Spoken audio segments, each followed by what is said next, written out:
Second super exclusive news చూద్దాం. రేపే అమెరికాలో ఆర్థిక వ్యవస్థకు విమోచన దినోత్సవం.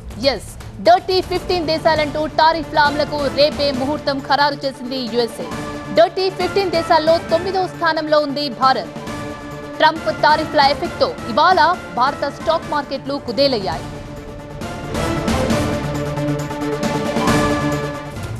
బిగినింగ్ లోనే బిగ్గెస్ట్ షాక్. ఎస్, కొత్త ఆర్థిక సంవత్సరం భారీ నష్టాలతో మొదలైంది. స్టాక్ మార్కెట్ల భారీ పతనంతో లక్షల కోట్ల మేర ఇన్వెస్టర్ల సంపద ఊడ్చిపెట్టుకుపోయింది. ఆరంభంలోనే ఎందుకింత నష్టం? ఇండియన్ స్టాక్ మార్కెట్స్ లో భూకంపం వచ్చింది. ఏప్రిల్ మాసం ఆరంభంలోనే భారీ నష్టాలను మోసుకొచ్చింది. ఇవాళ ఒడిదుడుకులతో మొదలైన బెంచ్ మార్కు సూచీలు సమయం గడిచే కొద్దీ భారీ నష్టాల్లోకి జారుకున్నాయి. టోటల్ గా మార్కెట్స్ ముగిసే సమయానికి 1390 పాయింట్ల నష్టంతో సెన్సెక్స్ షాక్ ఇస్తే 353 పాయింట్లు కోల్పోయిన నిఫ్టీ తీవ్ర నిరాశకు గురిచేసింది. మొత్తంగా ఏప్రిల్ 1 బిగ్గెస్ట్ లాస్ ను తెచ్చిపెట్టింది. ఫలితంగా లక్షల కోట్ల సంపద ఆవిరైపోయింది. సెన్సెక్స్ 30 సూచీలో ఇండస్ ఇండ్ బ్యాంక్, జొమాటో మినహా మిగిలిన అన్ని షేర్లు నష్టాల్లో ముగిశాయి. HCl technologies, HDFC bank, Bajaj Finserv, Infosys, Bajaj finance షేర్లు భారీగా నష్టపోయాయి. అంతర్జాతీయ మార్కెట్లో బ్రెంట్ క్రూడ్ బ్యారెల్ ధర $75.12 వద్ద ట్రేడ్ అవుతోండగా బంగారం ఔన్స్ $3160 వద్ద కొనసాగుతోంది. ప్రతీకార టారిఫ్లపై అమెరికా అధ్యక్షుడు డొనాల్డ్ ట్రంప్ రేపు తుది నిర్ణయాన్ని ప్రకటించనున్న నేపథ్యంలో సూచీలు తీవ్ర ఒత్తిడిని ఎదుర్కొన్నాయి. దేశీయ ఐటీ కంపెనీలకు అమెరికా నుంచే ప్రధానంగా ఆదాయం వస్తుంది.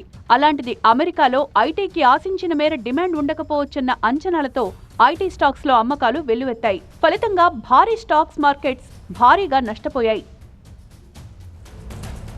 రేపు అమెరికా డెసిషన్ ఎలా ఉండబోతుంది, దానిపై భారత్ ప్రభావం ఎలా ఉంటుంది అనే విషయాలు తెలియజేయడానికి అసోసియేట్ ఎడిటర్ సుకుమార్ అందిస్తారు. సుకుమార్, వాణిజ్య లోటు కారణంగా డర్టీ 15 కంట్రీస్ పై టారిఫ్ అమలు చేస్తున్నామంటోంది ట్రంప్ సర్కార్. మరి అసలేంటి డర్టీ 15? దీని ప్రభావం మనపై, మన మార్కెట్లపై ఏ విధంగా ఉండే అవకాశం ఉంది?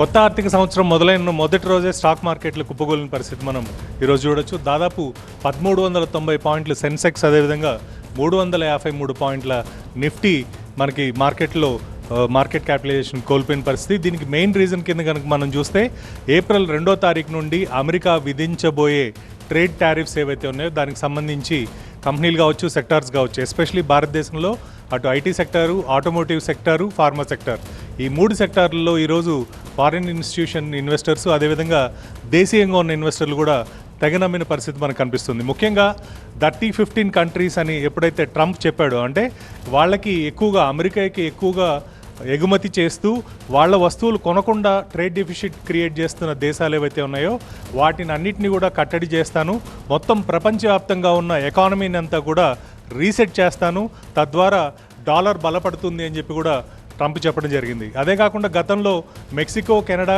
టారిఫ్లకు సంబంధించి ప్రకటన చేసినా మళ్ళీ కాస్త వ్యవధిని పెంచుతూ నిర్ణయం తీసుకున్నాడు. కానీ ఏప్రిల్ 1వ తారీఖు వచ్చినప్పటికి కూడా ఇప్పటికి కూడా ఏప్రిల్ 2వ తారీఖు తీసుకోబోయే నిర్ణయాన్ని పోస్ట్పోన్ చేసుకున్నట్టు కానీ, లేకపోతే పోస్ట్పోన్ చేసే అవకాశాలు ఉన్నట్టు కానీ ఎక్కడ ట్రంప్ ప్రకటించకపోవడంతోనే ఎఫ్ఐఎస్ కూడా ఈరోజు మార్కెట్లో తెగనమ్మినట్టుగా మనకి చాలా క్లియర్ కనిపిస్తుంది. దీంతోపాటు అంటే ఈ 3 సెక్టార్లే కాకుండా ఆటో సెక్టార్, ఇవే కాకుండా అగ్రికల్చర్ సెక్టార్ కావచ్చు, కెమికల్ సెక్టార్ కావచ్చు, ఇలాంటి వాటిల్లో కూడా ఈరోజు ఎఫ్ఐఎస్ కంటిన్యూస్గా మనకి స్టాక్ మార్కెట్లో సెల్లింగ్ చేసిన పరిస్థితి అయితే ఈరోజు కనిపిస్తుంది.